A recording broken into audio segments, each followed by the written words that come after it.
Hello everyone guys, आज हम एक नया टॉपिक माइनर और कोफैक्टर लेकर के आए हैं। ये डिटरमिनेंट से ही रिलेटेड है। अब देखते हैं माइनर क्या है। माइनर कहते हैं minor of an elements a i j of a determinant is the determinant obtained by deleting the remaining elements of ith row and jth column in which elements a i j lies. Minor of an element a i j is denoted by m i j.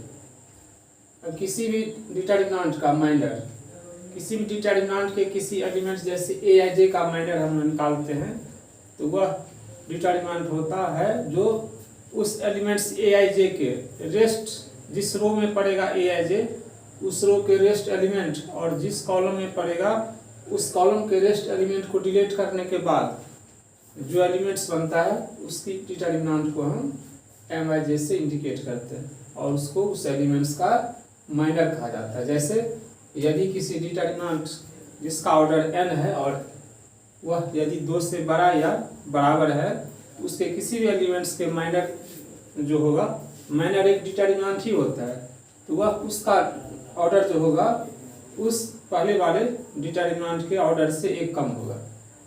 अब example के तौर पर एक हम determinant लिए हैं, उसके किसी एक एलिमेंट्स का माइनर निकाल के बताते हैं। अब ऐसे इसमें कहते हैं find the minor of element 6 in determinant.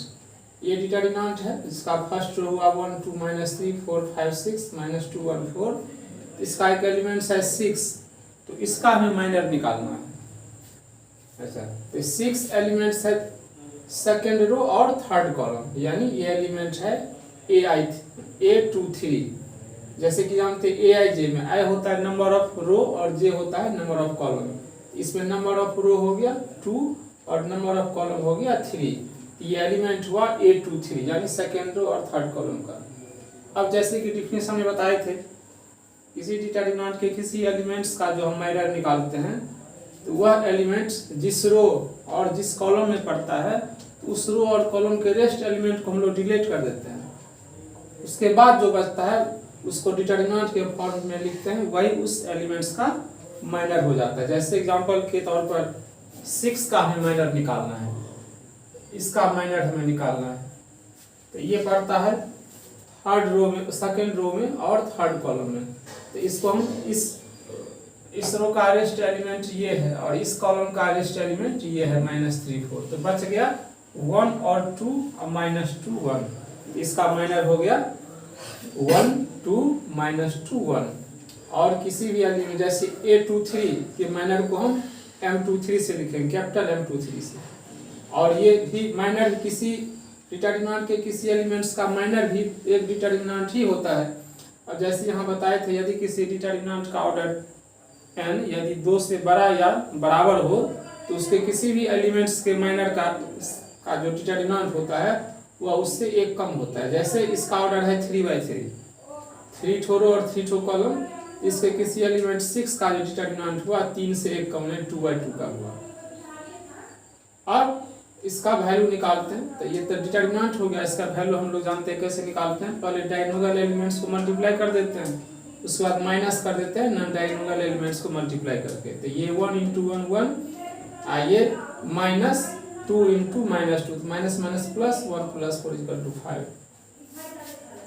अब इसी में होता है कोफैक्टर।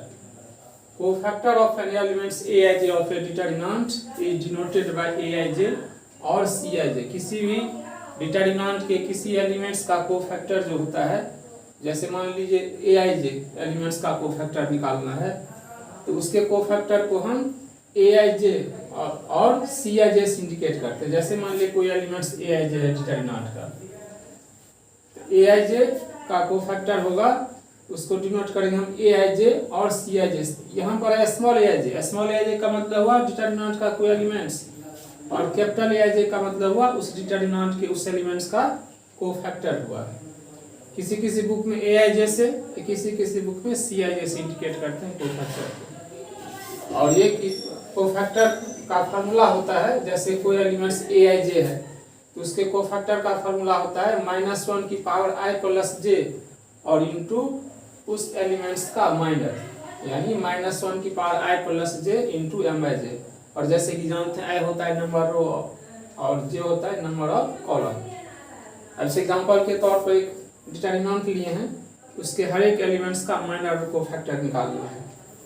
अब यहाँ पर ये फर्स्ट रो फर्स्ट कॉलम का एलिमेंट्स है, फर्स्ट रो सेकंड कॉलम का ये हो गया A11, ये हो गया A12, ये हो गया A21, ये हो गया A22, यानी अब A11 का माइनर मैंने जैसे बताया है, जिस एलिमेंट्स का माइनर निकालना है वह जिस रो और कॉलम में पड़ता है उसके रिमेनिंग एलिमेंट को डिलीट कर देंगे और जो बचेगा उसका डिटरमिनेंट हो जाता है। अब जैसे ये A11 है 3, तो इस रो में एलिमेंट्स का रेस्ट -2 और इस कॉलम का रेस्ट एलिमेंट है 1, तो इसको और इसको डिलीट कर देंगे तो बच गया 4, यानी इसको डिटरमिनेंट के तौर पर लिखेंगे और इसका वैल्यू 4 होता है। ये ध्यान रखिएगा, ये डिटरमिनेंट का सिंबल है, ये मॉडुलस का सिंबल नहीं है।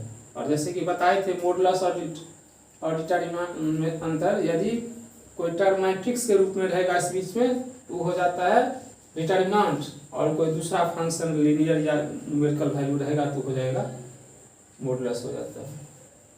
A12 first row first column, तो इसका माइनर होगा इस रो का, ये बचा है इस कॉलम का, इसको डिलीट कर देंगे तो 1, तो ये हो गया। सिमिलरली A21 यानी 1 का माइनर, इसको और इसको डिलीट करेंगे तो -2, और ये 4 का इसको और इसको डिलीट करेंगे तो 3 आ जाता है।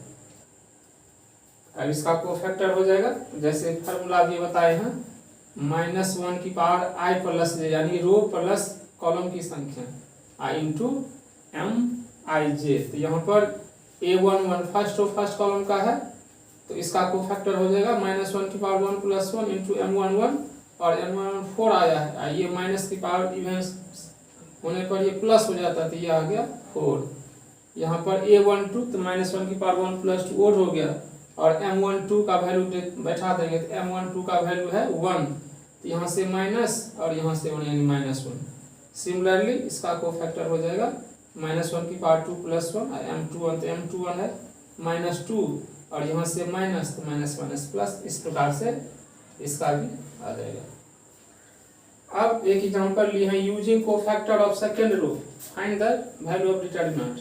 अब कहते हैं सेकेंड रो का कोफैक्टर यूज करके इसकी डिटरमिनेंट की वैल्यू निकालना है। तो ये वही चीज है जैसे बताए थे, डिटरमिनेंट का वैल्यू निकालने के लिए किसी रो को हम एक्सपेंड कर देंगे या किसी कॉलम का, तो वैल्यू वही निकलेगा। तो इसका अर्थ ये हुआ जो सेकेंड रो के अलोंग इसको एक्सपेंड करना है, सेकेंड रो के अलोंग एक्सपेंड करके जो वैल्यू निकलेगा वही हो गया सेकेंड रो का कोफैक्टर का यूज करना। जैसे सेकेंड रो हम 2, यहाँ पर 2 है और यहाँ पर माइनस का चीज, आइए 3 8 2 3, तो ये माइनस ले करके 3 8 2 3 से जो डिटरमिनेंट बना है वह इसका कोफैक्टर हो गया, क्योंकि ये सेकेंड रो फर्स्ट कॉलम में है, यानी इसकी रो और कॉलम का जोगफल हो जाता है इवन ओड, तो इसके पीछे माइनस का चिन्ह लगेगा, इसके डिटरमिनेंट के पीछे वही इसका कोफैक्टर हो जाता है।